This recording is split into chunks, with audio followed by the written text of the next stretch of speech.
Welcome back again to Brayla's channel.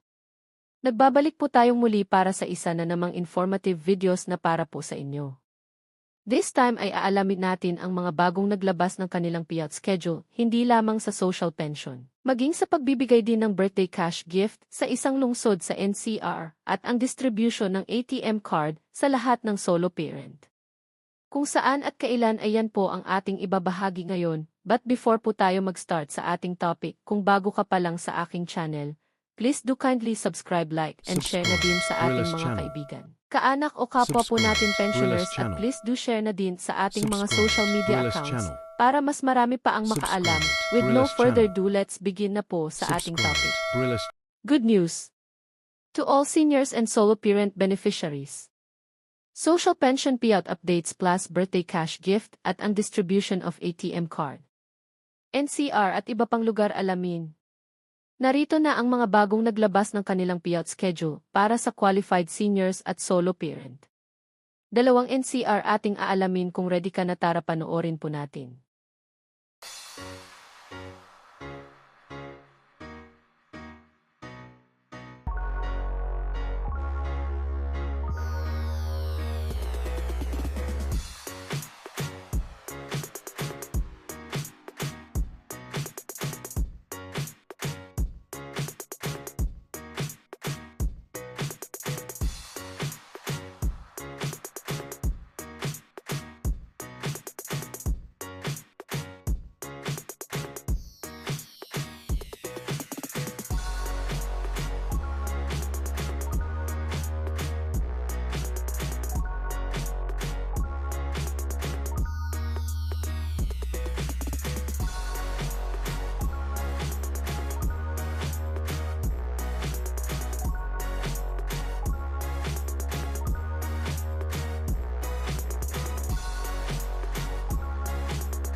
Sa ngayon ay ito pa lamang ang mga naglabas ng kanilang payout schedule as of this date.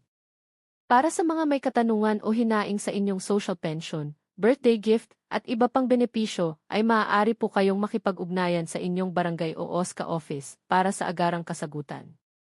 Para sa iba pa nating video uploads ay maaari nyo pong panoorin ang mga ito kung sakaling nagkaproblema po kayo sa inyong social pension at maging sa mga hindi pa rin nakakapag-apply ng kanilang social pension. Malaki ang maitutulong po nito para ma-guide po kayo sa tamang proseso na dapat gawin. That's it. Manatili po kayong nakatutok sa aking channel para sa iba pang informative videos na para po sa inyo. Marami pong salamat and God bless po sa lahat.